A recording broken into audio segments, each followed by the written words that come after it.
Good afternoon, everyone. Happy Sunday to you. I hope that your day is going a blessed one. I've done my testimony before, but I wanted to come in here and I wanted to do it again because I've got new viewers that have never heard my testimony, and I want to give my testimony for those that may have never heard it. There's my sweetie, and I know my daughter, she's never heard my testimony. She doesn't know some of the things that I haven't told her everything, but this is the testimony on how I became a Seventh-day Adventist and what's happened in my life. It may not be significant to a lot of people, but it is significant to me, and I hope you're blessed by it. I'm going to offer up a prayer. Dear Father in heaven, I pray that my testimony will bless other people, that they will be willing to tell others what they know too, that they'll be able to be a witness to others, and they'll be able to give their testimony to other people, and let their light shine. I pray that you be with those that have come in here, those that hear this, and those that don't hear it, Lord. I pray that everyone will be blessed in one way or another. Now go with us all. In Jesus' name I pray. Amen. Thank you for coming in, sweetie. First of all, I want to say I was born in 1948, January 22nd, 1948. Oh, thank you. Scroll back to what you said. What'd you say? Let me see. Nothing's coming up here.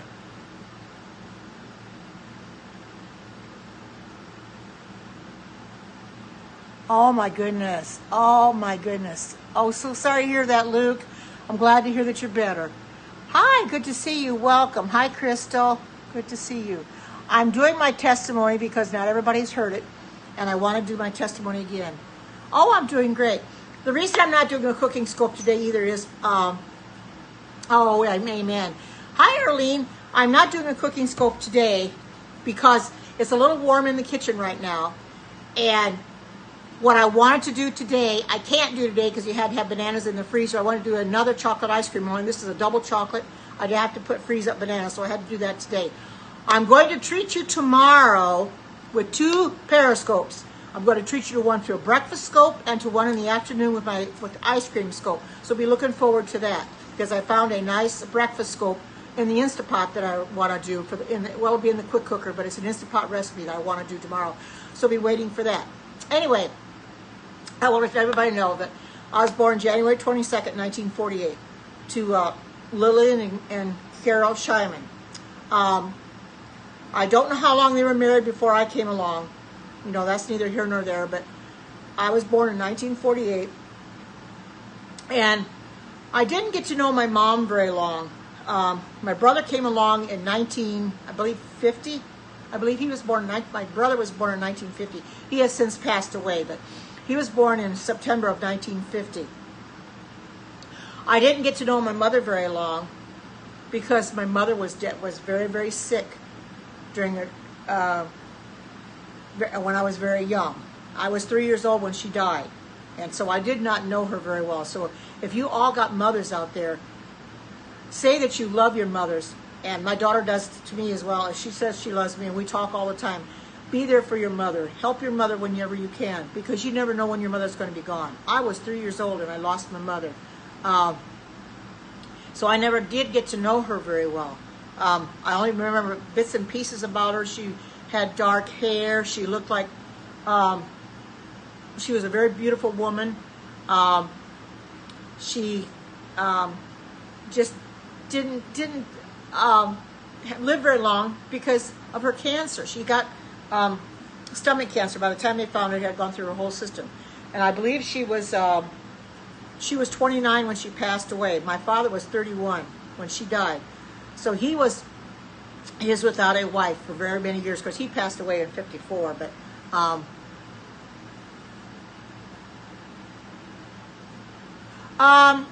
I can't show them in here yet, but sweetie, I have put them up on Facebook before.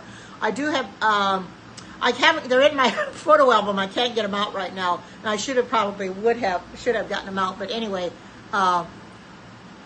oh yeah, 74 he died. I'm sorry, I don't know why I said 54. He was died in 70. He died at the age of 54. That's what I meant.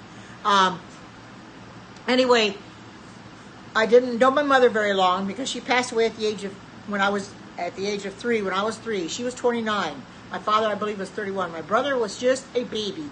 He was I think he was about 4 months old when my mother passed away. So therefore, he didn't know her at all, because babies, don't know and it's a shame that we never got to know our mother very much, because I didn't know what it was like to have a mother growing up until my aunt took us in. After my mother passed away, my dad decided that he couldn't raise my brother and I, so he took us to our aunt's, his sister's house, and she raised us. She raised us as if she was our mother. And we called her our mother because she was a wonderful person to us. She gave us a house to live in. Oh, your tea break from work. Oh yes, she was a wonderful.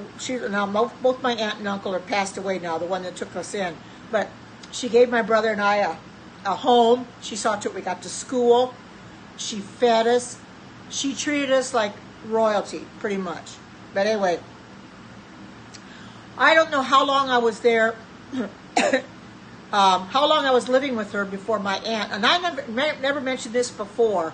I may have not, but I just thought I'd bring, there might some extra things in my testimony I think I've left out before. I thought I'd bring it in this time. Anyway, I'd been living there a few years. I'm not sure exactly how long it was. My aunt and uncle decided to take a foster child in. This foster child, she had been out in the streets, and she had no parents. Nobody cared about her. Oh, just a minute. I have to go get the door. Just a minute. So I'll be right back.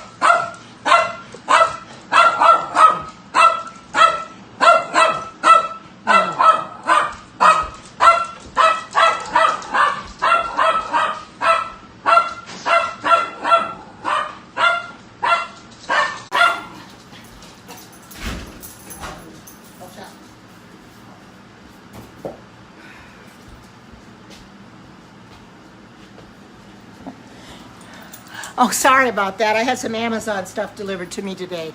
Yeah, she barks every time the doorbell rings. We've got a warehouse here in where I live now, so they just delivered my Amazon stuff that I was getting out of. Anyway, she took this girl in. Hi, good to see you. She was 13 at the time. My daughter knows who she is. She's seen her before. She was come from a place where we don't know if her family just didn't want her, what is it? But, oh, well, I was thankful for my aunt and uncle when my mother passed away, because she became like a mother figure to me.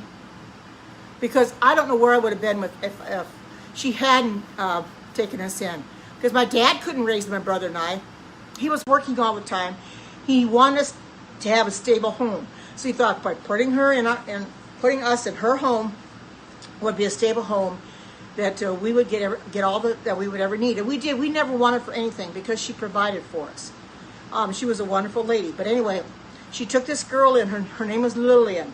She took her in at the age of 13. She was a very poor child. I mean, as far as she had a rotten personality. She was very vicious, very vicious to me. Because I think I've mentioned this before, and I don't think my daughter knows this, but she actually took a knife to my throat. And my brother stood right there and laughed about it. And he I don't know if he was goading her on or whatever, but he stood there and laughed about her putting a knife to my throat, and I was scared to death. And she said, well, if you tell Millie that I've done this to you, I'm going to kill you. Well, being that I was young as I wasn't about to say anything to her because I didn't want her to kill me, because I didn't trust her, because she come from a very poor. Hi, Alexis, good to see you. She came from a family that didn't want her, and the type of person that she was. Oh, I did, Erlene, but there's some people in here that haven't heard it before, so I thought I would say it. But anyway, with her taking a knife to my throat, and then my brother laughing about it, I thought that was terrible of him to laugh about it. But she said, well, you better not tell her, because if you tell her, then I'll kill you. Well, I couldn't say anything to her. I'm just fine, Alexis, and good to see you. Thank you for coming in. So I grew up in her home, never telling her what she had done to me. Yeah, I probably have maybe I did tell you, sweetie, but anyway, it was a struggle for me because I never knew when she was going to take after me with a knife or anything else. And it's terrible to have somebody come in your home. You don't know what kind of person they really are. Give them a home, and then she goes and wants to kill me like that. And I don't know what brought it on. I really don't remember what brought it on. But her taking a knife to me like that, but I tell you, I was scared to death of her after that. I didn't want to cross her the wrong way, because if you start crossing somebody the wrong way, yeah, it's the enemy, you're right. I didn't want to cross her the wrong way because I was afraid I would end up dead. But you know, she went to her grave. No, I did that. I forgot to tell you that. Yes, he was. Yes, my brother and I, growing up, we fought a lot. He would, I got tired of him fighting with me all the time. This is before I went to live with my mother, or my aunt. It was before my mother died. And we would fight all the time. We were little kids, you know. So, I don't know, he bit me. I can't remember if he bit me on the hand or on the arm or whatever it was. So I took a bobby pin and I put it in his ear. I don't know, I know that doesn't make it right. Two wrongs don't make it right. But I thought that was the only way I was going to get him off of me. We both got a spanking for that, let me tell you. He got a spanking for biting me, and I got a spanking for putting a bobby pin in his ear. I mean, I could have done real damage to his ear. But anyway, it's pretty bad when kids, you know, kids do fight when they're little, you know. But as we got to my aunt's house, I can't say that things got any better, especially when Lillian came in the family, because he was on her side, more or less. He didn't, I mean, he was my brother. He loved me and all, but he thought more of her and cared more for her than he did me because of the type of situation that she'd been in, you know, and the structure she came from. She didn't have a very, I know, she didn't come from a very good home, and when nobody wants her, what do you do? I mean, I thank my aunt and uncle for taking her in, but on other hand, I wish she hadn't have, because this whole thing with the knife scared me the whole time through. But like I said, my aunt and uncle both went to their grave never knowing that she had done that to me. I'm not sure that it would have done anything good to say anything to her anyway. And it's been, I don't remember how many years now it's been since she passed away. Lillian, she passed away quite a while ago. So it wouldn't have done any good to say anything to her. Hi, Linda, good to see you. So it wouldn't have done good to say anything to her, so I didn't. I decided not to do a cooking scope today, Linda, because it's hot in my kitchen. I'm sitting here by the air conditioner and got a little fan on me on my laptop on my face. In fact, if you want to see it, here it is. This thing, it put it right in my face. It keeps me cool. But anyway, I'm going to do 2 cooking scopes tomorrow. I'm going to do a cooking scope for breakfast, and I'm going to do a cooking scope in the afternoon for ice cream after I eat my lunch. Anyway, I was telling my testimony, because I know you haven't heard it. A lot of people have never heard this. But anyway, my aunt and uncle took us in, brought Lillian in, and she treated Lillian like a queen, you know. And like I said, I had to do everything I could to keep her from getting mad at me. You know, I was afraid of doing or saying anything to her because I didn't know what she would do to me, since she was the type of person that, you know, where she came from. It's going to be early in the morning. I get up about anywhere between 5 and 6. Now, what I do is I go walk the dogs first, and then I come back and read my Bible. I walk the dogs when it gets daylight. So it'll probably be a very early scope. It'll probably be maybe 6 o'clock, 6:15. It depends on what time I get back from walking the dogs. Sometimes I get back at 6 o'clock, sometimes a little after. So it's going to be before 7 o'clock my time, and I live in Oregon, so you can judge your time accordingly. My daughter, would be 9 o'clock her time, or if I come on at 6, it'd be 8 o'clock her time. So whatever time you're on, you know, just add 2-3 hours, whatever, because I don't know. Some are on Eastern time, some are on Central time, some are on the same time as me. So, but I get up early in the morning. Anyway. Oh, you won't be able to get on then. Well, that's okay. You can watch the replay, Alexis. It'll be there. You'll be able to watch the replay. Anyway, she took both of my brother in and brought Lillian into the home. She gave us a life that we wouldn't have had otherwise. I graduated from high school in 1966.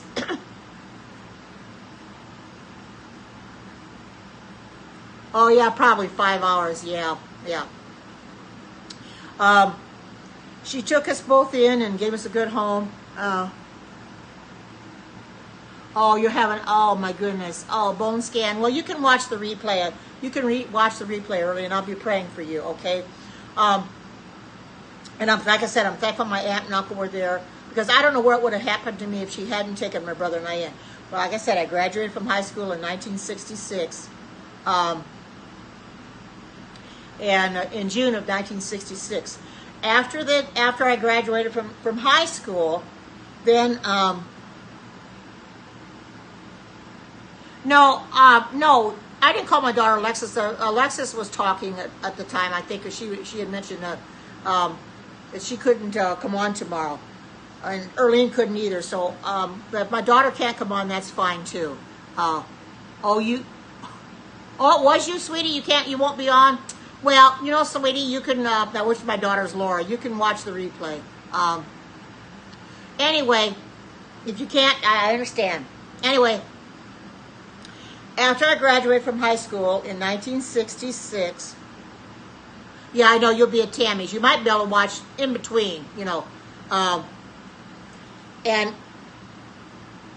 I graduated in 1966, and right after graduating from high school in 1966, since my mother had died and my dad was alone, at that time, my aunt and I were not getting along. We were fighting, we were arguing a lot. We were not, you know, hitting each other or anything, because we didn't do that. But we were kind of arguing all the time. And so I decided that maybe, and she decided too, we kind of decided together, maybe I better go live with my father. So I went to live with my dad, and this was in 1966. He was all alone, had nobody to cook for him, clean for him, you know, do his laundry. So I went to live with him. I did odd jobs. I went to and worked at department stores. I can't remember some of the places I went, but I was able to have my own money. I had to pay room and board. Once I got a job, I paid room and board. I think it was $10 a week. But that's pretty cheap compared to probably what kids have to pay now. But anyway, he said, if you want to live here, you got to pay room and board. I understood that. Once I had a job, I paid room and board. I was more than willing to do that. Like I said, I worked different places. I didn't date very much. There was one that I had met, and I can't remember where I met him anymore, but at the time I met him, I was a Lutheran and he was a Jew. Well, I knew a little bit about the Jewish faith to realize that it wasn't going to work, you know, because I went to church on Sunday, he went on Sabbath.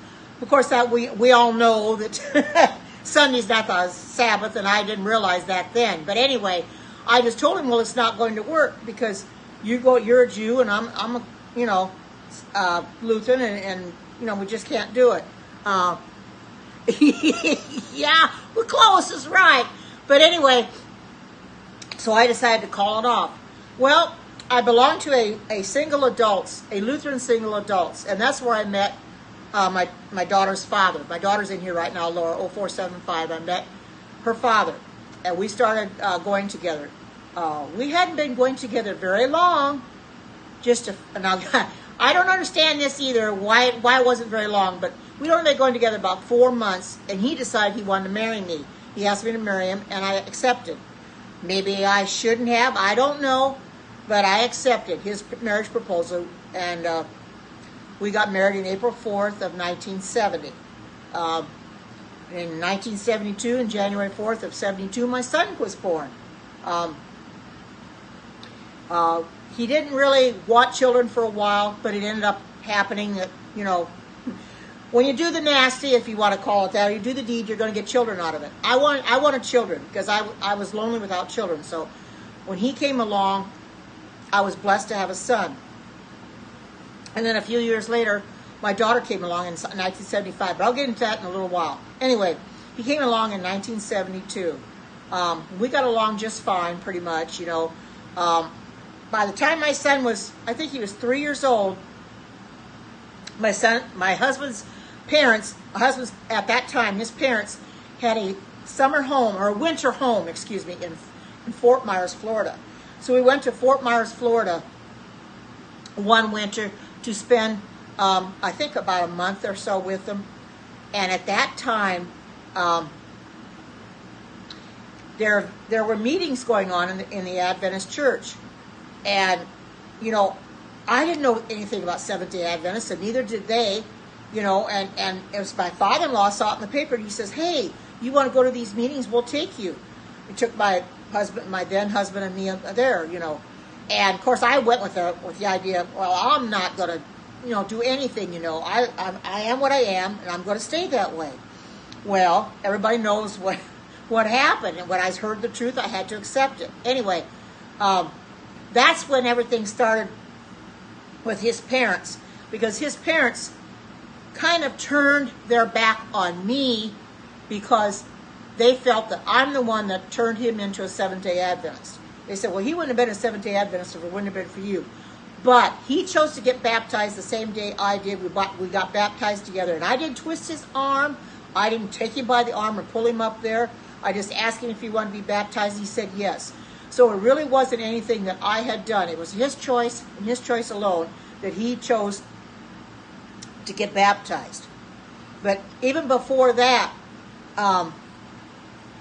that's right, we all make our own decisions. We'd only been married a very short time. Like I said, I got married in 1970, April 4th of 1970. And I can't remember exactly what I told you before, how long we've been married. Not very long. And his parents wanted him to divorce me because I wasn't into money. They wanted him to marry somebody into money. They didn't like me in the first place because I wasn't rich. They wanted him to marry somebody with a lot of money. Why, I don't know. But because I didn't have money, they want him to get a divorce. He says, I didn't marry her for money. I married her for love. He says, and I'm going to stay with her. Well, we stayed together for 35 years, and I'll go into that in a little while. But anyway, it was very hurtful to me to realize that they didn't want me around. And they didn't care anything about me because I didn't have money. Since when is marriage based on money in the first place? You know, if you base it on money alone, it's not going to work. You know, and we cared for each other a lot. You know, we'd only been involved with each other, just like I said, short time, 4 months, and we got married. Well, they kind of both did, sweetheart. They both. She didn't like it either. She kind of was against it too. You're probably right. He was more against it against me than she was. But she kind of went along with him. You know, they were probably kind of, yes, it is the root of all evil. But they kind of both went together and ganged up on me, so to speak. And I kind of resented them for that. You know, and it hurts because I didn't want to resent them, but I resented them for the longest time because of that. Anyway, we decided to stay together, whether they liked it or not. Things, you know, were up and down with us. You know, when my son come along, they worshiped the ground he walked on, more or less, because he couldn't do anything wrong. I think I've told you before, I don't remember how old he was. I think almost 2 years old when they put him on we had an old Ford tractor. And my father-in-law decided to run him around the yard on the Ford tractor. He put him on the fender of the Ford tractor, knowing full well he could fall off because there was nothing for him to hang on to. I saw him running him around out there in that yard with that. You know, he wasn't running very fast. He didn't have to be, but just having him up on that tractor like that scared the bejeebies out of me. And I said, you get him down off of there right now before he falls. Well, my father-in-law gets him down off of there, comes running in the house, and he looked like the devil incarnate. I swear, I kid you not. And I think Melora might remember this because she was born at the time, I think. And boy, he just laid it into me, and he says, you give us everything, because we would borrow money from them a time or two when we got it to get over the hump. We were farmers at the time, but, you know, he would borrow money from them to get things he needed for the farm, and we did pay them back. I want you to know that. We did pay them back. But he got to the point where he wanted everything right now because it did go his way. Oh, that's true, you weren't. But anyway, you came close after. Anyway, he wanted all his money. He come in the house and says, you pay us everything you owe us. And I says, listen here, we cannot do that. I said, just because I made you get him off that tractor, you want everything that is owed to you? I thought it was so crazy. But I had a right as a mother to get him off that tractor. I did not want him falling. I didn't want him falling off and getting hurt, because if he'd have run over him, that'd have been terrible. because there was a while back, a few years ago in our church, a family had 2 children, and the one boy, the father was out mowing the yard, the lawnmower, and he wasn't watching his son. His son came out. Anyway, he wasn't paying attention, and his son came out in the yard, and he ran over him with the riding mower and killed him. So I know how running over somebody can kill him. Anyway, he got real mad at me for that, and they kind of resented me a lot. Like I said, they didn't like me. And of course, when Laura came along, that was even more so. They didn't care for her like they did my son. It seemed like they didn't treat both of them the same at all. They treated him like gold, and they mistreated her. And then when their daughter's children came along, oh my goodness, those girls were the life, was their life, more or less. Their granddaughters, they were their life. Those girls couldn't do anything wrong, and our kids kind of took a back seat to those 2 girls. But I tell you, there was many a time where fights would start out because they would say something, and I would kind of stand. Maybe I shouldn't have butted in because it wasn't any of my business, because I was considered the outlaw, not the in-law. I was considered the outlaw. But they would start arguing with Lynn, and I would get in the middle of it. And they'd say, well, you have nothing to do with this. It's not between you and us. It's between him and us. And he says, you're an outlaw anyway. You don't belong getting in this conversation. Boy, if that didn't hurt, it really, really did. It really hurt really bad to be called an outlaw. And their daughter, she was a piece of work, let me tell you. She was something else. She had her 2 children. She had 2 children. And I know this isn't my testimony, but I'll let what kind of people they really were, what she was. Her 2 daughters, the father of her 2 daughters lived in Texas. So what does she do? She goes and takes her daughters and dumps them off on the grandparents and takes off for Texas. So they have to end up raising those 2 girls. So they have those girls for a very long time. Yeah, I know. My daughter didn't care for her grandfather very much. It is because her grandfather was an evil, vindictive man. He looked like the devil most of the time. It's the things he would say and the things he would do, and he got really bad. I mean, and I told you about the time that he took a fly swatter to my son and beat him with the handle of a wire fly swatter and put welts on his back because he was speaking in tongues, and my son did not like that. He knew a little bit about tongues to know that you can't allow them to speak in tongues. So, hi, Barbara, good to see you. So he was speaking in tongues. So by him speaking in tongues, he just tapped his grandfather to get him to stop. His grandfather took it the wrong way, so he grabbed the fly swatter and he started whipping him on the back with it, beating him and beating him and beating him. And my poor son, he was just screaming and everything. And my husband and I, we were left there. We grabbed him. And we went over to the pastor's house, and we asked the pastor, what can we do about this? What can we do? And I can't remember what his suggestion was. Like I said, I don't remember what the pastor told us to do, but it was terrible. Yes, he was. He was married. Hi, good to see you, Barbara. Good, long time no see. Yes, my father-in-law was married to a real-life witch before he married my ex-husband's mother. He was married to a real witch, and that family was a piece of work because once Lynn came along and his sister came along, they start casting spells on them and casting spells on me and stuff like that. Well, in a way, I'm away from all that. I don't have to worry about that. Well, they're gone now anyway, but what a piece of work. I mean, he was married to a witch, a real-life witch. Can you imagine that? She was something else. And my husband, ex-husband, knows who she is anyway. Didn't want to deal with her. But like I said, things could have been better, but they weren't quite so good. With my father-in-law being the type of person he was, being vindictive, I don't know. He didn't know how to treat me very well because he was considered me the outlaw. That's what I was to him. I was just an outlaw. He didn't want me around very much. He didn't think much of me.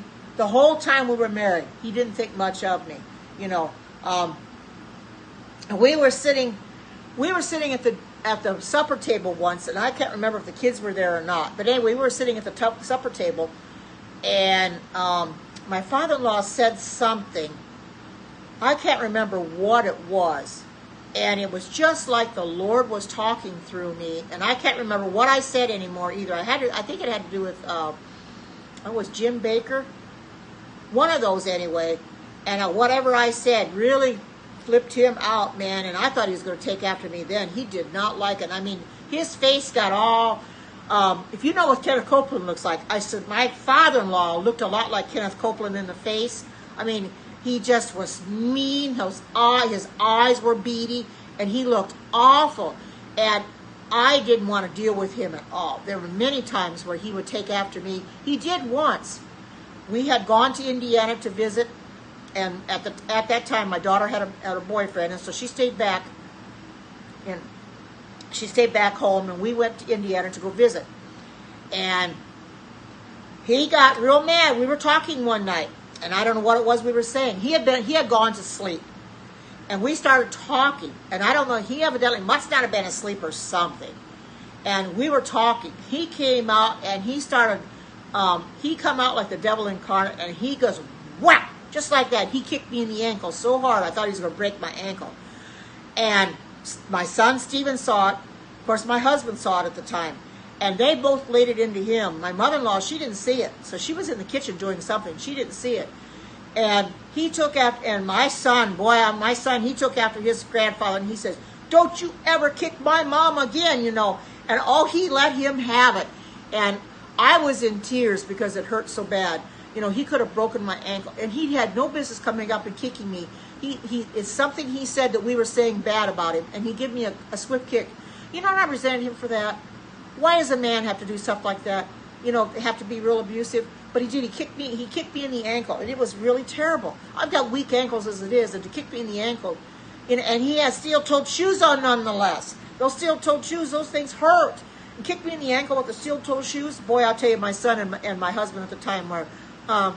yeah, he did. He died after that. It wasn't too long he died after that. He died, I can't remember what year it was. Yes, he was. He was a coward. He died several years before my mother-in-law died. But when he died, yeah, I think you're right. It was 94.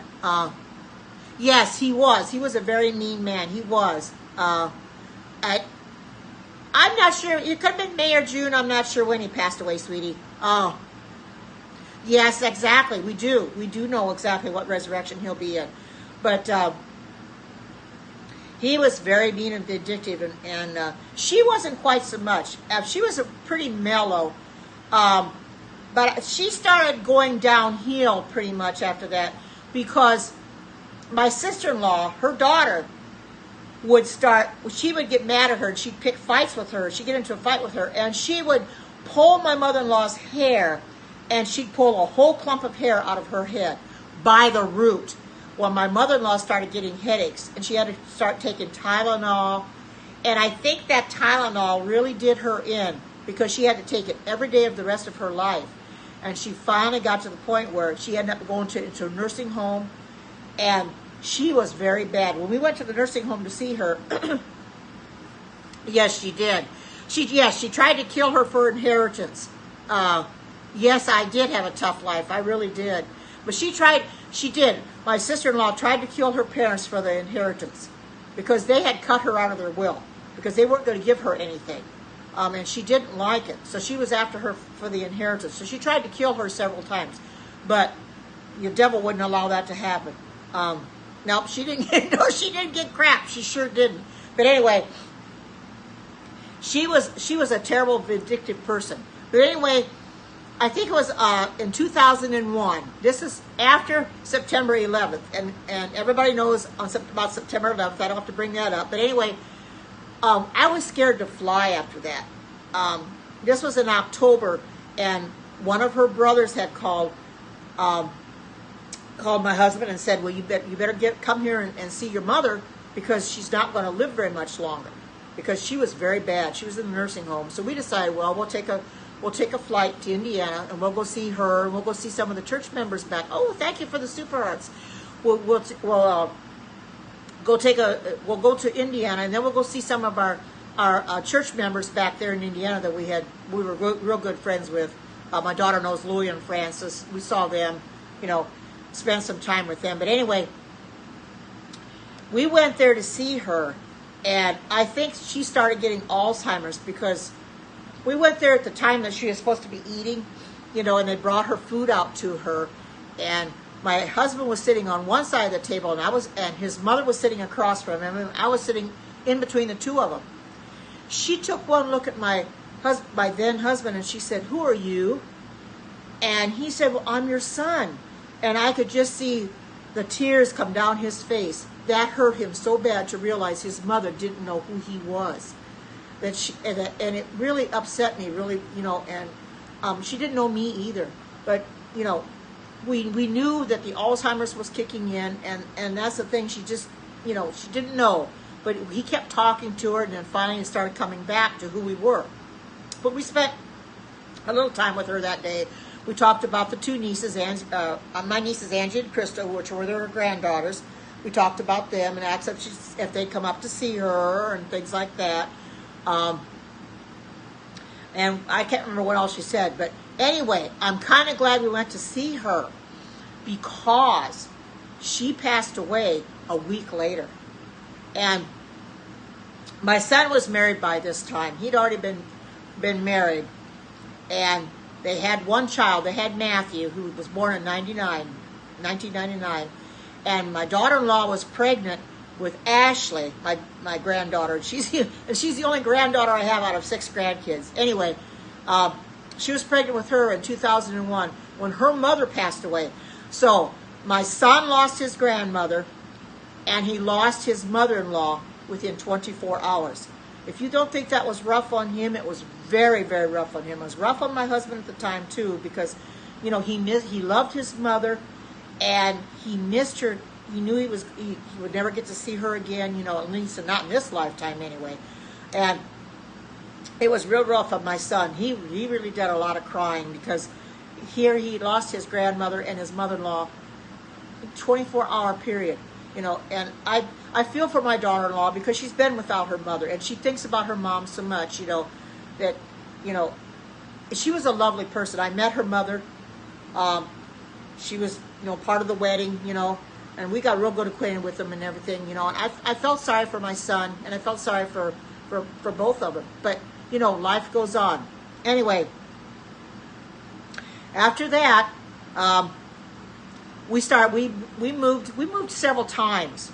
We were still in Indiana at the time. When my daughter was born, we were still in Indiana. She was born in 1975. We still lived in Indiana. And, of course, before she was born, I think she hadn't come along yet. And his mom and I, we were in downtown LaPorte, Indiana, because we lived in the northern part of Indiana. We'd go to LaPorte, go shopping. And my son was one of these kind that he loved to play with door handles. So he was riding in the pickup truck. And she wasn't paying attention to him. He was in the front seat with us, and she wasn't paying attention to him. He got that, and she should have locked the door, and I don't know why she didn't. But he got the pickup door open, the passenger door open, and he fell out.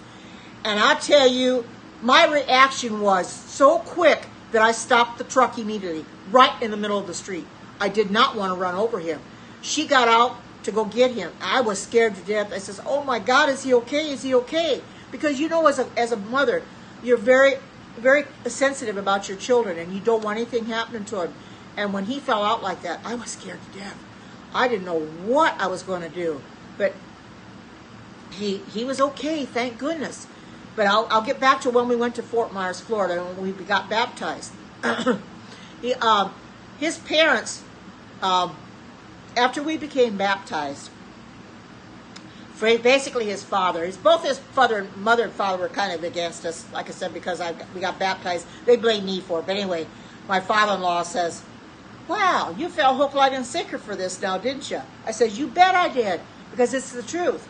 Well, he didn't want to accept it was the truth anyway, because he was a diehard Pentecostal. My mother-in-law was a Lutheran, but she got involved with the Pentecostal church as well.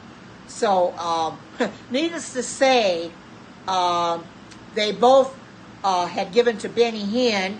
So when they both passed away, Benny Hinn got a lot of their fortune, you want to say, and the grandkids and my son and my and the grandkids and that stuff, they never got very much. And yeah, my daughter calls them holy rollers. They were holy rollers, is right. And they never got very much because Benny Hinn got it all. And I could for the life of me think why they did that. But anyway, after they passed away, things were a little bit better. I felt a little bit relieved because he was gone at least.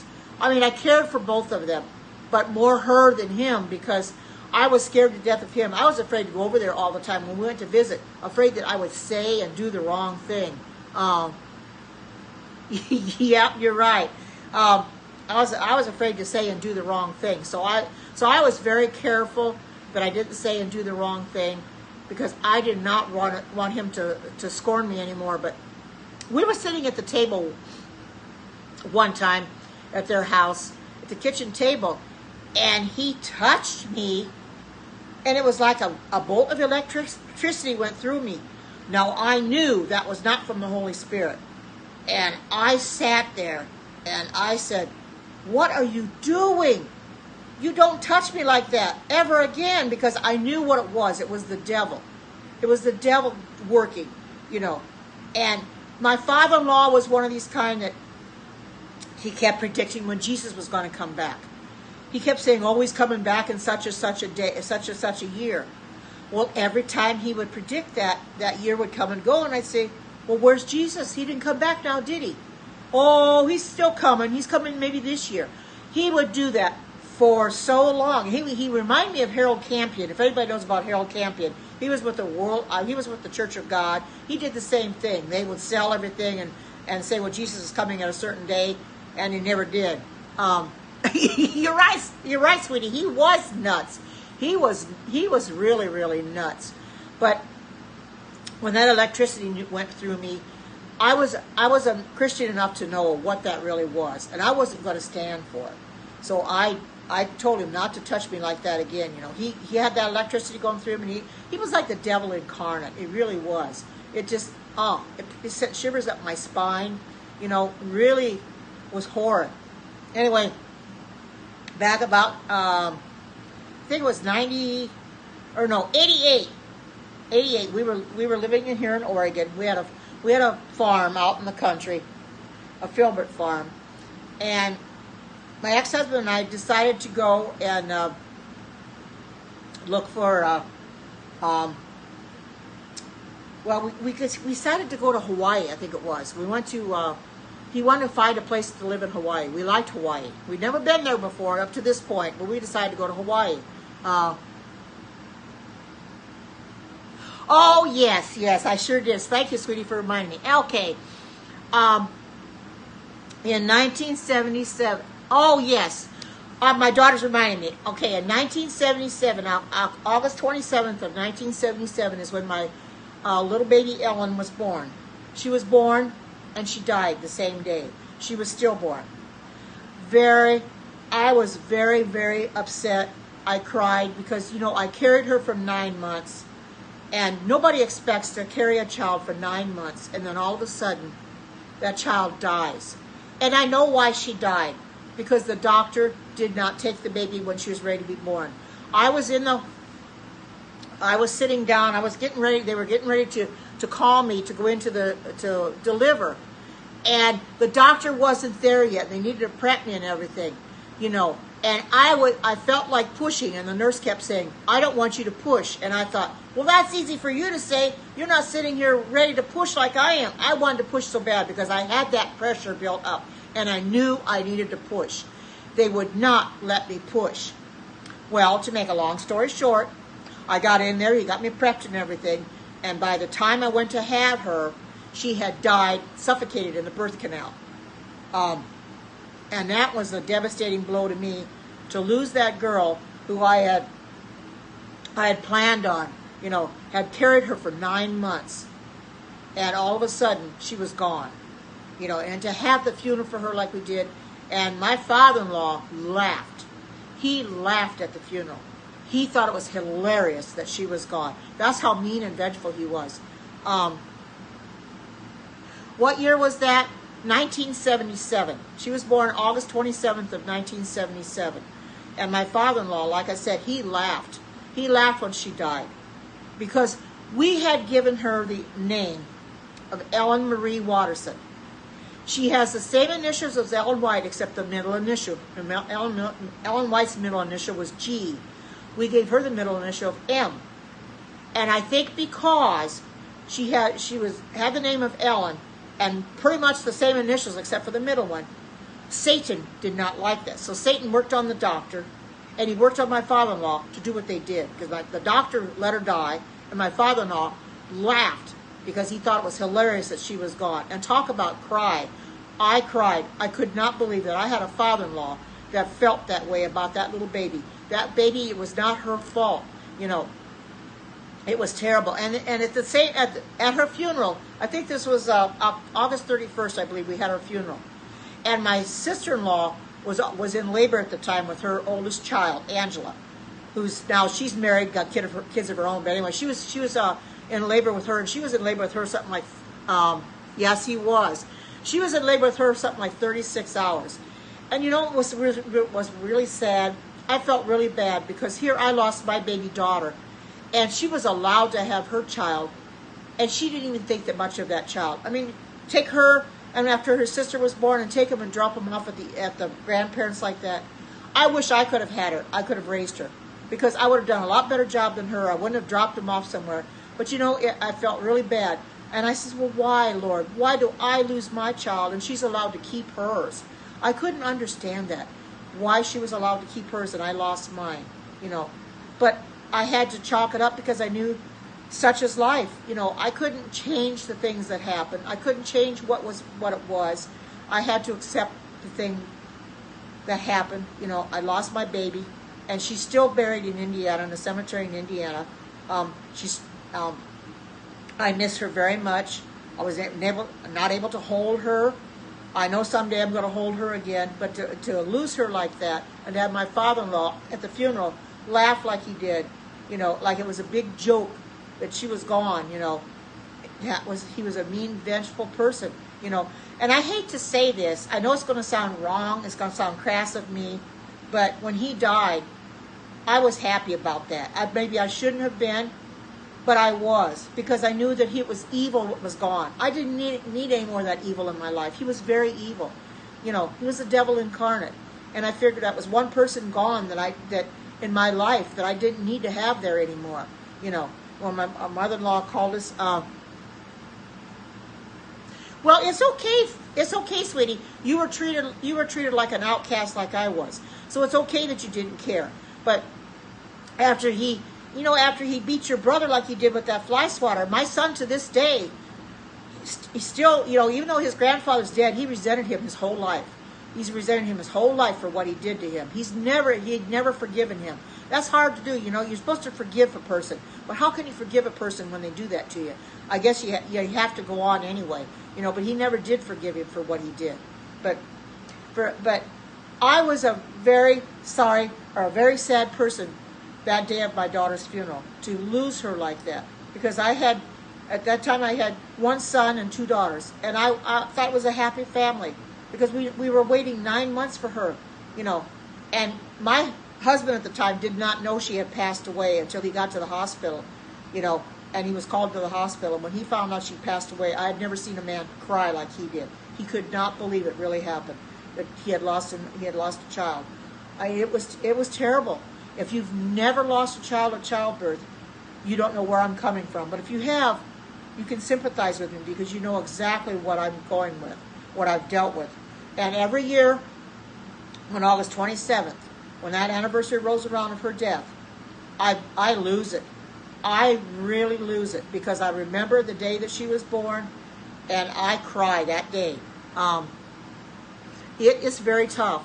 But I mean, it's the hardest when the anniversary of her death comes around on August 27th every year. When that comes around, I sit and I bawl almost all day long, because I know that she's gone, and it didn't have to be. But when I look back on it now, I think that she's gone for a reason. I know I'll see her again someday. Okay, thank you for coming in. Thank you so much. But like I said, if you've never lost a child, you don't know what it's like to lose a child. I know Erlene's lost some children. It's hard when you lose children. My daughter never has. Thank goodness she never lost her children. My son's never lost his children. You know, but when you lose children like that, it's very, very difficult. I never thought that I would ever lose a child. I thought that when I was married, I'd have children, that they'd grow up to be happy children. You know, I mean, I still have a son and daughter. Don't get me wrong. I still love both of them dearly. But I still think about what kind of person Ellen would have been. What would she have done in her life? What kind of profession would she have been into? I was never able to find out. I was robbed of that chance to get to know her and to have her in my life. Oh, thank you so much. Yes, that was my daughter's. That was the first funeral she had ever gone to. And it was hard for my children to have to sit there through a funeral for their baby sister, because they didn't, you know, especially at 2 years old. My daughter was 2 years old. She didn't understand about death. You know, a child wouldn't. No, I know you don't remember it. Yes, they are. They're supposed to outlive us. But when you lose a child at birth like that, unnecessarily, because the doctor was negligent, if you want to say, and didn't pull her out when he was supposed to, then you know that there's something wrong. But I will tell you this: it wasn't too long after Ellen died that doctor that delivered her lost his son. His son committed suicide, and I thought to myself, what goes around comes around. He got back what he dished out. Oh, your sister didn't want you to have a funeral? Oh my goodness. You know, I don't understand that at all. But you got to remember Erlene's sister. Her sister wants nothing to do with her, and it's rough when you have family members that don't want to have anything to do with you because of your status or your religion or what have you. You know, there's not much we can do about it except pray for them. You know, I'm glad I've got my children. I still have 2 children, and I said I love them dearly. But there's still an emptiness in my heart for that child that I lost. An emptiness. I suppose it was. I suppose it was, Erlene. It really was. But you know, like I said, I always have that emptiness in my heart because I'm always going to wonder, well, what would she have been? What kind of life would she have lived if she would have been allowed to live like my son and my other daughter? What would she have done? I don't know. And they never had a chance to grow up with their sister either. We were all robbed of it, and it's sad. But you know, it is what it is. I can't do anything about it and just go on. But I know I'm going to see her again someday. She's in her grave right now, awaiting the resurrection. But I'm thankful I got my other 2 kids. I love them dearly. But anyway. I know, I do too. I wondered what she would have looked like as well. I have no idea. You know, I was robbed of that. Never gonna know. Never gonna know. You know. But anyway, in 1988, we decided, my husband and I at the time, we decided to go check out Hawaii. So we left the kids home, and his parents took care of the kids. And this was, I think, in January. The snow was on the ground. So we went to Hawaii. Well, I don't remember. I think we went for about a week or something. We went to check out houses.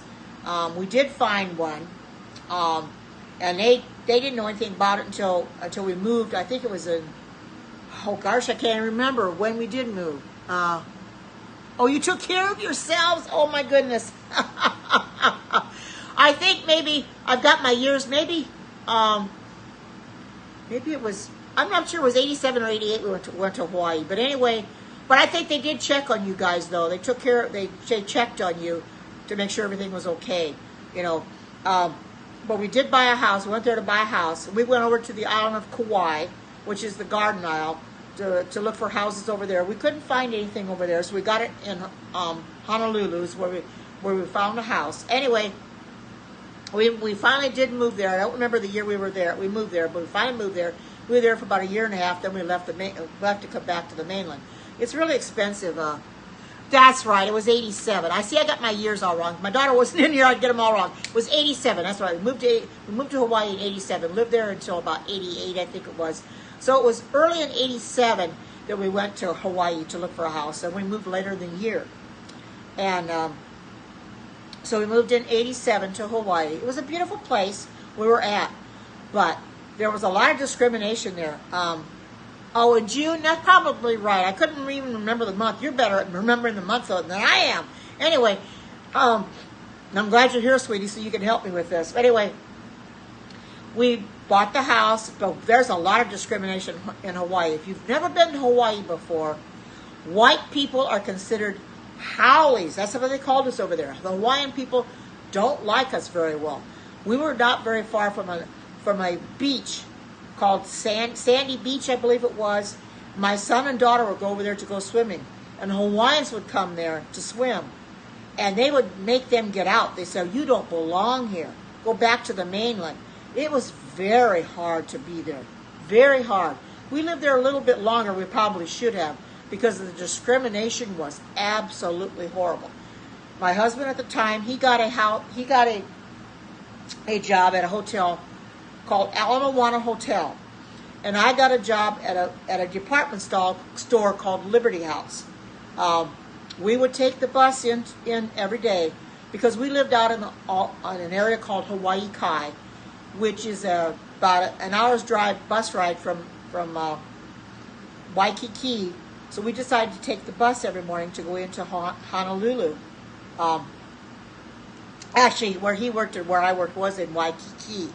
So we'd go to Waikiki, we'd get off on the bus, and after the end of the day, we would meet each other. I'd either walk down to his bus stop or he'd walk over to mine, and we'd catch the bus together for back home. But he worked at a place called Ala Moana, and I worked at a place called Liberty House. I was what they called a floater, if everybody knows what that is. Basically, what I would do is I would just fill in the break periods. When anybody had breaks from different departments, I would go in and I would be in their department. I would be the the one to sell the stuff if anybody came in the department. Because at that time, it was a department store. You know, because they have department stores now where you help yourself. Well, this was not. This you had to have salespeople on each floor to help you, like Montgomery Wards has stuff like that. Anyway, so I worked as a floater. I'm mostly in the lap department, which I hated that department, but I was in that department more than anything. I would take care of the breaks, you know. And when I got hired on there, I told them, I says, I cannot work on Saturdays. If you want to put me on the job, do not put me on Saturday, because I will not work Saturdays. And I thought, sure, well, here goes. I'm not going to get hired. But you know, they hired me. They tried to force me to work on Saturdays, and I told them, I says, no, I'm not going to work Saturdays. You know, there was somebody else that I had done her department. I was a floater for her department, that she worked Sunday through Thursday and had Friday and Saturdays off. I thought, well, if she can have Friday and Saturday off, why can't I have my Saturday off? I didn't care if I got any other day off, you know. But as it turned out, there were some days when I didn't work because I wasn't scheduled for that day. Well, they would call me into work that day, and I'd say, no, I want to take this day off. I'm not scheduled to work. They would be real behind or something and wanted me to work. I guess I was that good for anyway. All right, take care. God bless. Anyway, they wanted me to work, and I'd just tell them, no, I don't want to work because this is my day off. So I'd stay home. But I appreciated the fact that they hired me on, knowing full well I couldn't work on Saturdays. They never pushed me after that to work Saturdays.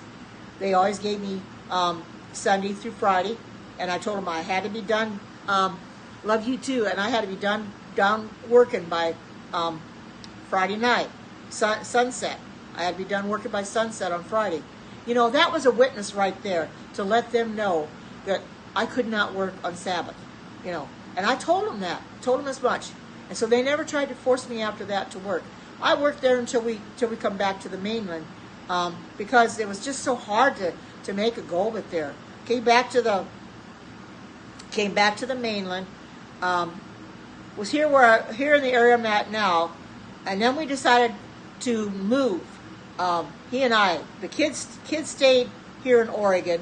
My daughter, because she had the father of her two oldest boys. She was dating him at the time. So she stayed with him.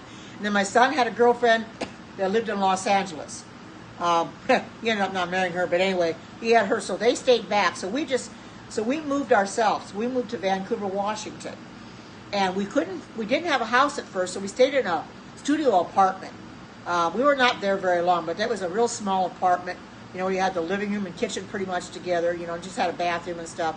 It was okay for the short time we were in there. So we just go to look in the newspaper for houses that were for sale. We go to the realtor's office and, yeah, you stayed in Oregon, but you stayed with Mike too, because you were dating him at the time, so you stayed with Mike. So anyway, we finally got it, found a place, and we got out of the apartment and went, and the house that he's living in now is the house that I was living in for a while too. But anyway, we lived in that house for quite a while. And then, lo and behold, yeah, the house that we were selling, you're right. Yeah, the house there on River Road, right.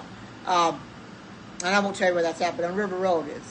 I drive past it once in a while to see how people are doing in there. But anyway, so we moved to Vancouver, got the house and everything was going along fine. I thought everything was going along fine until 2000. And I had visited my daughter a few times in between. I think, was it 2003 or something, I came to visit. You'll have to help me out on this, because she had lived in Illinois at the time, and I went to visit her, took a plane, because my ex-husband didn't want to go. There was one time he did go, because there was the Lawrence Welk were having if everybody knows about Lawrence Welk Show, they were having a get-together of all the people from Lawrence Welk Show. And we wanted to see that, because we wanted to see the Lennon sisters and that. And it was in Branson, Missouri. And we wanted to go see that. So we went to visit her, and then we went to Branson to watch Lawrence Welk. And we really enjoyed that quite a bit. I don't remember what year that was. 2004, okay, that's about right. Anyway, till 2004. She was living in Illinois at the time. Okay. Everything was going good, I thought, until, yeah, thank you, sweetie, until December 24th of 2005. That's right, you were in St. Louis. You were at U City. That's right, you're University City at the time, that's right. That's right, you went to Branson with us. But you didn't go to the Lawrence Welk concert. You went to everywhere else. Well, because there are places in Branson, like souvenir places you can see, but there's also they have where you can see who was that? Tell me that one, sweetie. He was real funny. Ray, what was his name? We'd go to watch him. Yeah, you did. Sean's mom, Ray Stevens. That's right. We'd go watch Ray Stevens. He was a hoot. Ray Stevens. So we'd go watch him at his concert. Your dad. Oh yeah, the Lawrence Welk Show. I love the Lawrence Welk Show. We actually got to meet the Lennon sisters. We had our pictures taken with the Lennon sisters. I don't know where they're at right now, but I've got them. But we had our pictures taken with the Lennon sisters, and that was a thrill for us. But anyway, 2005, on Christmas Eve, 2005, we lived in Vancouver at the time. Like I said, my son was up here in Oregon, and we'd come to Oregon on Christmas. We'd come to spend Christmas with him. We were planning on coming the next day. Okay. I can't remember what I was doing. I might have been on my computer or something, because the computer room was in one of the other bedrooms in the back room. He called me into the kitchen. He told me to sit down at the kitchen table. He says, I want to talk to you. And I thought, uh-oh, what's up? So he says, I don't want to be married to you anymore. I've fallen out of love with you. And boy, did the tears ever flow. They were just coming down like buckets. And I thought, of all times to tell me this, on Christmas Eve no less. But to think, he had been planning this for a year. He did not know how to tell me that he didn't want to be married to me anymore. He waited until December 24th of 2005 to tell me. And believe me, when I got to my son's the next day, I didn't know what to do. I wanted to tell them so bad about what happened, but I just couldn't. I didn't want to spoil their Christmas. You know, I just sat there really somber and everything, and I knew they knew something was wrong. I just couldn't tell them. You know, I finally did. I finally told them in 2006. But anyway, I did. I told both of my kids in 2006 what was going on, because he said, well, he didn't want to be married to me anymore. And you know, and I says, well, where are you going to go? He says, I'm staying in this house. You're the one that's leaving. And I thought, really? I'm leaving this house? And that's the house that I had picked out. My daughter had been in that house there in Vancouver, so she knows what I'm talking about. So it was my dream house. And I says, really? He says, yeah. Oh, yeah, that's right. You did. You told. Anyway, I told my daughter, and then she told her brother, Stephen. I think it was, I believe it was January or February of 2006, when my son decided that he was going to get a U-Haul, and he was going to move me out of there to Oregon. Valentine's Day. That's right. It was February. I did tell you. That's right. I did tell you in 2006. Anyway, so after that, Stephen was told. Then he called me one day and he says, Mom, he says, is Dad working? And I said, yeah, he's at work. He says, I'm going to rent a U-Haul and we're coming to get you, and we're going to get you out of there. So he got me out of there. We took all the furniture. I still got the furniture. I need to replace it, but it's real old furniture. But anyway, he got the furniture, took everything of mine, got out of there, took the car, and got out of there. He drove the U-Haul truck, and I drove the car. We put my stuff in storage because I didn't have anywhere to go until I found an apartment. So I had to stay with my son and daughter-in-law until we found a place. So it was only actually there about 2 weeks. But anyway, within that 2 weeks' time, my ex-husband knew exactly where they lived. He came to visit one day. He came and rang the doorbell, and Tammy says, stay right here. I don't want you going to the door in case it's him. So when she found out it was him, she says, oh, no, that's Lynn. And I says, I don't want to see, you know. So he was coming to give the title of the car over to me because he had no car to drive, and I didn't care because he had the van. I had no car.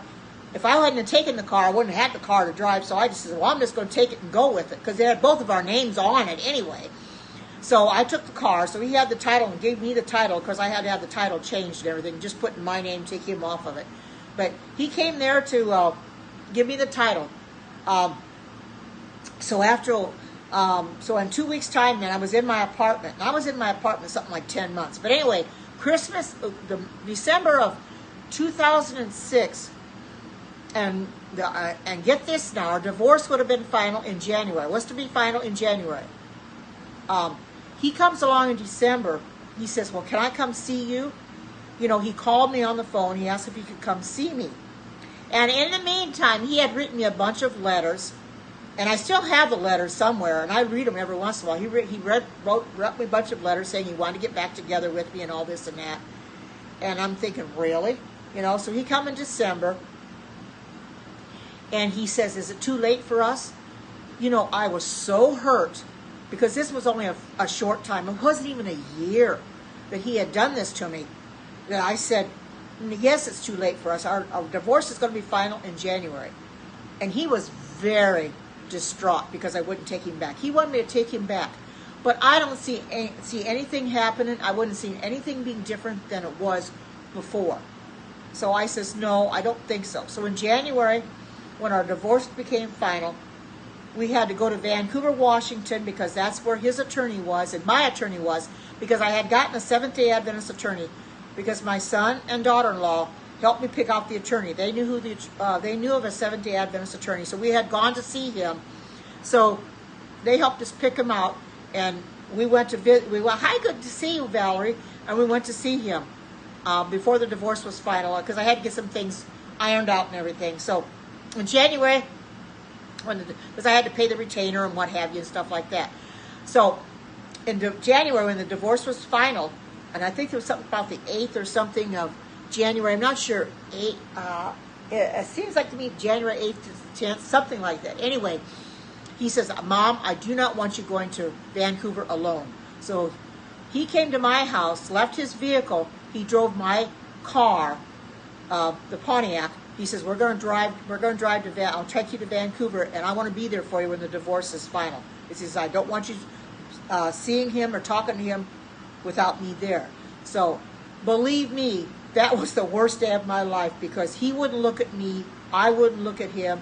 All he could do was have his head down. I think he realized then that what he had done was totally wrong. He shouldn't have done it, but he did it anyway, and he didn't want to forgive himself for the longest time, Finally, when we started talking after the divorce was final, we didn't talk for a while, but when we finally started talking again, I told him, I says, you have to forgive yourself for what you've done. I says, I have forgiven you. And I told him, I says, to be frank with you, I said, you did me a favor by giving me a divorce. It was a blessing in disguise. Even though it has not always been easy, let me tell you, it was a blessing in disguise. Yes, he's got a new woman now, and I'll get into that in a little bit. But anyway, it was a blessing in disguise that he gave me that divorce. We've been talking, pretty much every day since then. He calls me, but it's hard to get a conversation out of him. I do most of the talking. He doesn't want to talk unless it's something that he wants to talk about. So I bring up his garden and stuff like that that he wants to talk about, then he'll talk about it, But anyway, after the divorce, we kept on talking, and lo and behold, after about 10 years, we'd been talking, and after about 10 years, I find out he has a woman, and I asked him about it, and he says, because he'd come to visit me, and she would call him on the phone when he was here. And I'm thinking to myself, well, that's rude. She knows he's here visiting me. We're going to go to my son's for, whatever, it's Christmas or Thanksgiving or whatever. And she's calling him with me sitting here. I thought, oh my goodness, And when I asked him who it was, he says, oh, it's just a lady friend. I says, I think it's more than your lady friend, it's your girlfriend. No, it's just a lady friend. Well, come to find out it is his girlfriend, But anyway, I told him before, and I've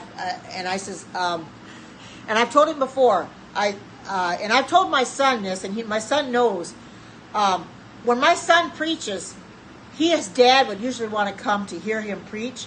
Not anymore, because of the one time that he came down to see him preach. He brought his girlfriend, and he told my son he was not, and he told my son and he told my grandson that he was not going to bring her here. He was coming on his own.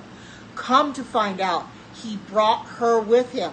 And he was flaunting her in front of me, because I told my son, I said, I don't want her around during the holidays. I felt this way, and Stephen agreed with me. He says, he doesn't want, because he knew it was uncomfortable for me, because I feel that he's putting me in a position where he's trying to show me, well, look what I've got now. She's far superior to you, and yeah, dog fight is right.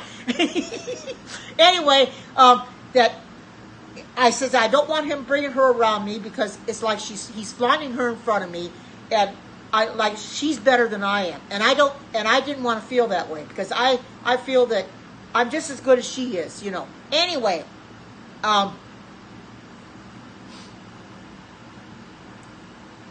I know.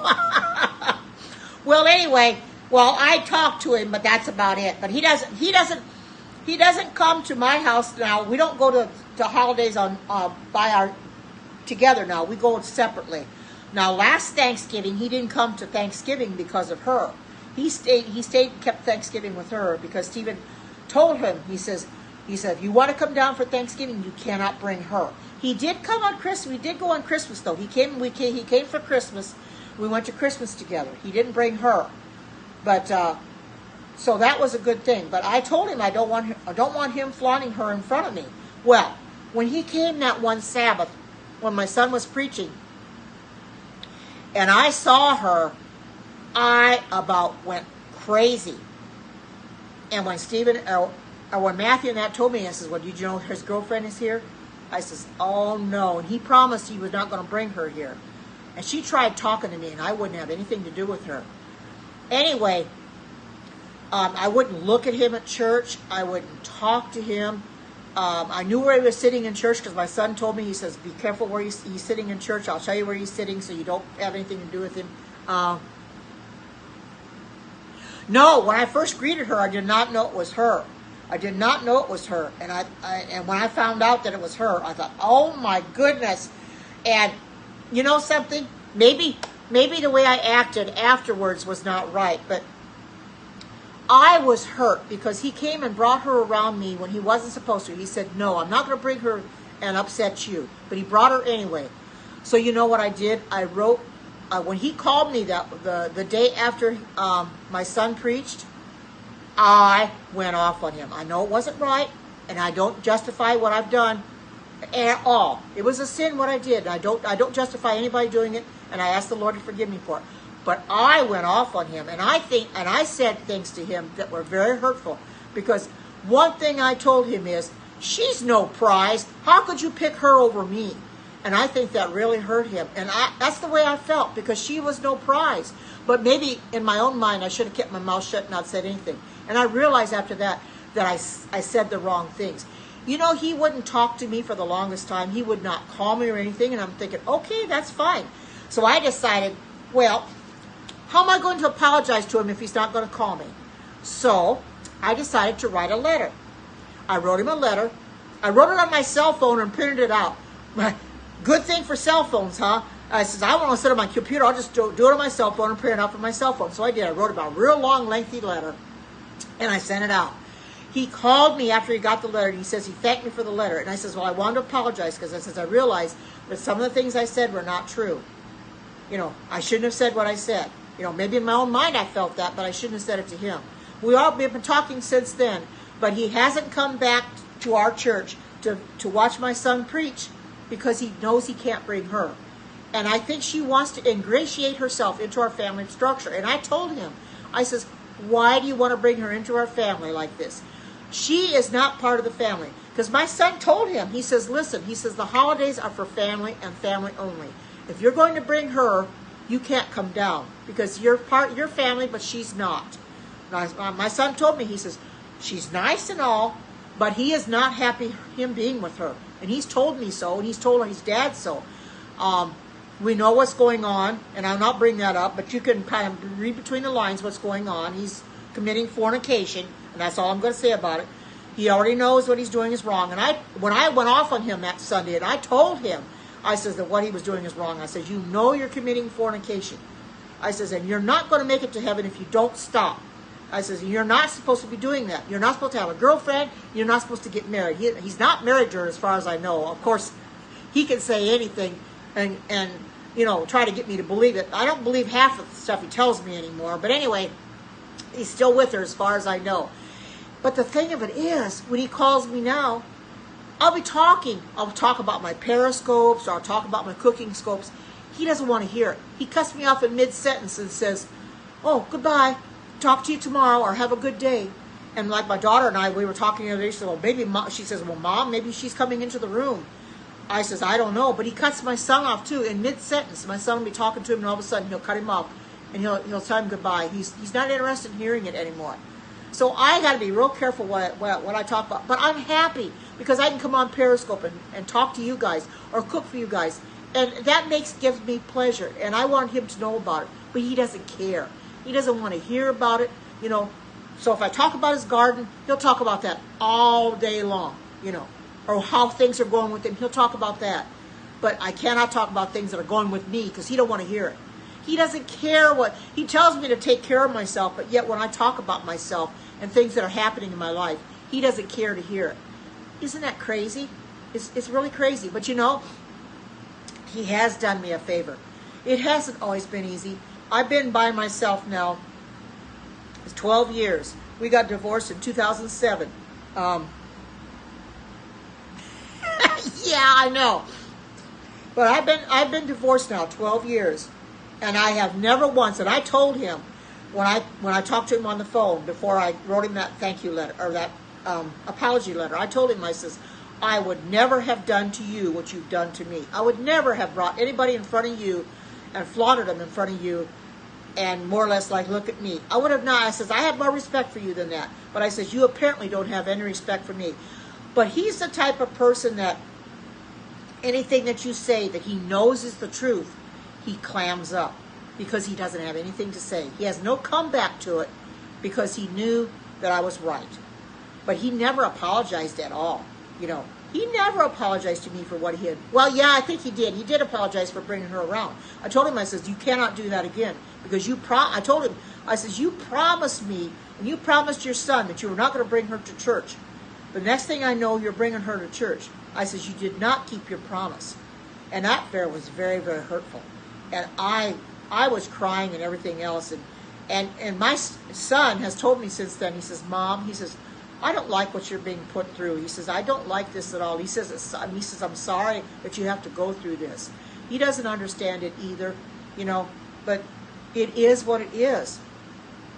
I've learned to put my faith and trust in God, and I've learned to let things be what they are, because you can't change them.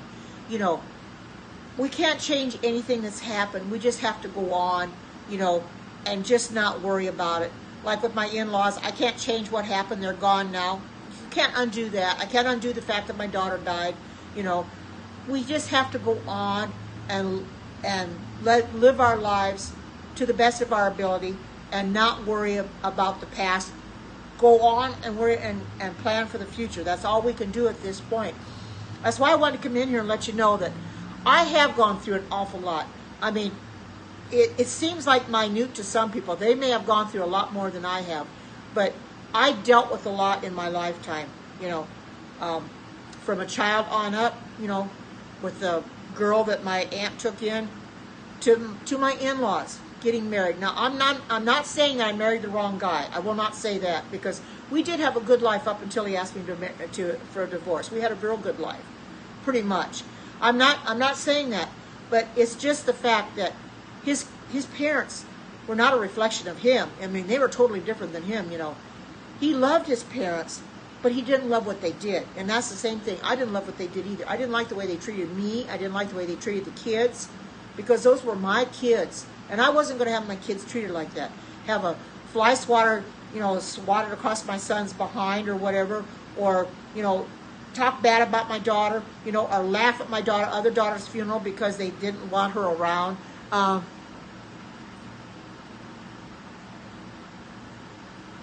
No, I don't want. Yes, that is something that's in my past, and I want to let be in the past. That's why I don't want to talk about that, because that is something that there was things in my marriage that I'm not proud of, I'm ashamed of, and I won't go into it because it was very bad.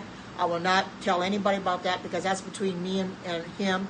My daughter knows a little bit about what went on, but that is something I don't want to talk about, because I want to leave that in the past. I think we've all done things in our past that we want to leave in the past, because it's nothing to be proud of. I don't want to bring it out, because I don't want you to think less of me, because I'm afraid if I bring it up, you're going to think less of me than you do, and I don't want that. No, I'm not, because it's something that should not have been done. I agree. It's something that we did that was not right, and I'm ashamed, and I've been ashamed about it. But you know something? Not being with him anymore got me out of that situation. It was a situation I shouldn't have been in. But once we got the divorce, I thought about it, and I thought, well, now that I'm divorced from him, I don't have to worry about that ever again. I don't ever have to be ashamed of doing something that is not Christian, that I know is not right. And I'm thankful for that. So he gave me a way out, and I'm glad he did, because I don't have to worry about that ever again. I mean, if he wants to do that, let him do it. That's right. That's right. It's for God's glory, because God brought me out of a situation, that situation my daughter's talking about, that by getting a divorce, I feel that was a blessing from God. He got me out of a situation that I was not happy being in the first place. I was manipulated, and I don't feel right about being in that situation. But now that I'm not in that marriage anymore, that situation is way behind me. I don't have to worry. I have nobody on my life now. The only person I have in my life is God. With sex protect my kids, of course, but I'm not married to anybody. I don't need marriage or anything. That's right. He can do it all he wants. I'm glad it's over too, because it was something that was dreadful. It was something that was shameful, and it's something that I won't tell you. I mean, that's one thing I don't bring up in my testimony, because everybody has skeletons in their closet, if you will, and that was the skeleton in my closet, more or less, you know. and I want to leave the skeleton there, you know. Throw that skeleton out, because it's no part of, you know, it's done. I'm divorced now, and I don't have to worry about accounting to anybody for anything. I'm by myself. I don't have to. I can come and go as I please. I can go on Periscope when I please. I can, you know, cook whatever I want. I don't have to be holding to anybody telling me, well, I don't want that because it's not meat or something like that. You know, I don't have to do that. So that's a good thing. You know, maybe it was all a blessing in disguise. It was a providence of God. You know, when I look back on it, at first I didn't think it was. I thought it was something that I had done wrong. Yeah, we all have baggage. And my baggage was too hard to bear, let me tell you. It's been a real rough time, but I'm here.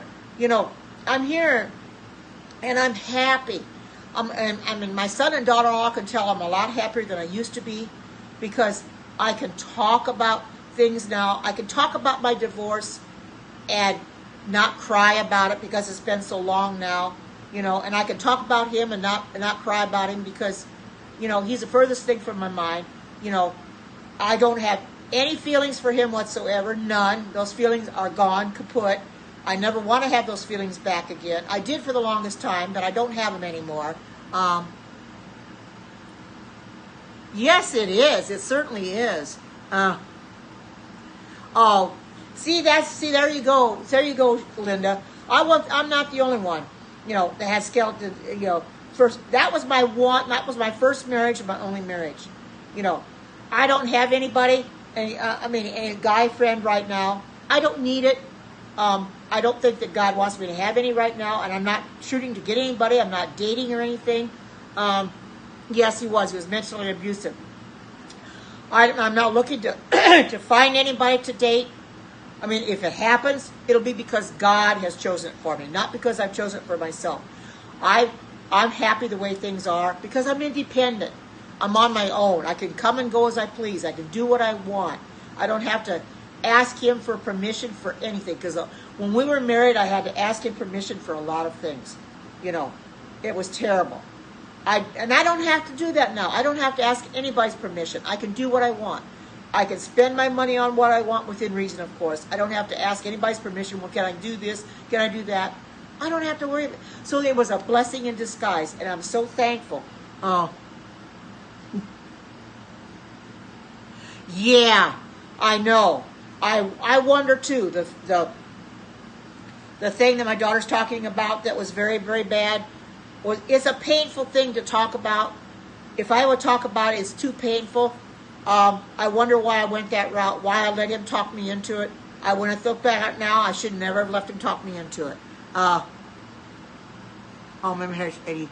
Oh my goodness. Oh my goodness. Wow, Linda. Well, it's a good thing that you're out of that marriage then. You know, things happen for a reason. You know, and I wondered too why I got a divorce. Why did it happen, Lord? I ask God for the longest time, why did it happen? Well, I know now why it happened. Because the situation that I was in, that my daughter knows about and brought up, I shouldn't have been in that situation, and I don't have to worry about it ever again. Oh no, that's too bad, Linda. Oh my goodness. Oh man. Oh. That's so sad, Linda, when your kids don't want anything to do with you. Well, thankfully, I've got a son and a daughter, and they both love me dearly, and they may not talk to each other, and that's a situation that I hope will rectify itself someday. But they love me dearly, and I love my kids. I love both of them, and I've got 2 kids that I'm here for if they need me for anything. I imagine, Linda, that's really sad on Mother's Day, yes. I can understand that. You do on Mother's Day what I do on the anniversary of my daughter's death. On August 27th every year, I lose it. I really do. I cry because I just can't take the fact that she's gone. And that has been a long time. It's been since 77. I mean, it's a little easier, but it still doesn't make it make it. I still wonder why I'd had to go through it. You know, it's a question in the back of my mind why I was allowed to go through it. I guess I'll never know until I get to heaven why I had to go through it. You know, but I'm just glad that God brought me out of that painful situation that I was in with my ex. Because if he wants to do that thing now, he can go ahead and do it. I'm not part of it, and let him live. Let me tell you, all I can tell you is it was living a life of sin, and I'm not proud of it. That's all I'm going to tell you. If he wants to live his life of sin, doing that same thing, let him go ahead and do it. I don't have to worry about it, you know. And I'm thankful that I'm where I'm at. I'm happy. I still have kids, and I love my kids. My daughter and I, we talk every day. She comes in here, my Periscopes, so I'm thankful for that. She's not a vegan, but she comes in my Periscopes and watches me cook different things, you know. And Arlene comes in my Periscopes when she can. And I'm thankful for all the followers I have, all the viewers that come in here, because it's because of you that I come in here and do these. I wanted to do this again. I know I've done it before, but my daughter really hasn't heard my testimony.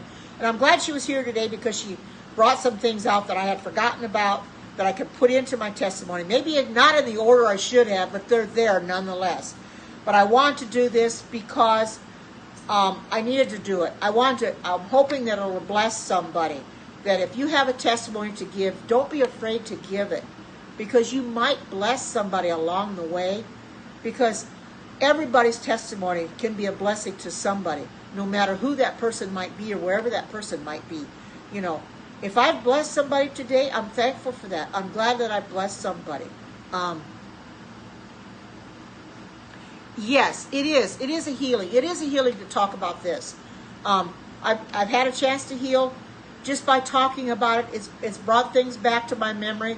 But I've had a chance to heal over the years. You know, like I said, I still grieve on the anniversary of my daughter's death, but I'm healing from it. You know, it's easier and easier as the time goes by, but I still cry. And you know, that's the thing. It's going to be that way. You know, I'm going to cry every year on the 27th of August, but I won't. One of these days, I won't be crying anymore. You know, I'll be seeing her again. So I'm thankful for that. You know, I'm just so glad that I could share this testimony to be a blessing to everybody else, because you're a blessing to me just by being here. You know, and showing that you care by giving me the super hearts and giving me the regular hearts, which is, I'm so glad for that, because you all are amazing. You really are. I know that some people have never heard the Sanctuary song. We sing it at church once in a while, but I want to sing it to close my Periscope, and this is what I usually close my Periscope with, and I want to sing this, and I hope that you're all blessed by this Sanctuary song, and I hope you've been blessed by my testimony, because that's why I've come in to do this, to be a blessing to you and to everyone else. So here goes. Lord, prepare me to be a sanctuary, pure and holy, tried and true.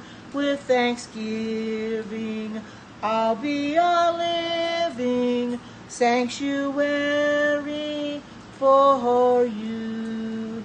Let us all be a living sanctuary for Jesus. And as John 8:32 says, you shall know the truth, and the truth shall set you free. I thank you all so much for coming in here and letting me share my testimony. It may not be special to you, but it's a special testimony to me. We all have a special testimony. We should be able to go out and share it, tell the world about our testimony, because you never know who will be blessed and be swayed by that testimony that you gave. Because they may have something going on in their life, and they hear your testimony, and they'll realize that maybe what they're going through isn't as bad as what you went through. So don't be afraid to give your testimony. Share it to the world. Tell the world about it. Thank you all for coming in. And I will be on tomorrow twice. I'll be doing a breakfast scope, and I'll be doing an afternoon scope, doing some ice cream. So I'm going to move this a little closer. Oh, you know that. You know that song? Oh, good, Linda. So I thank you all for coming in. So until we meet again tomorrow, take care. God bless. I love you all, and bye-bye.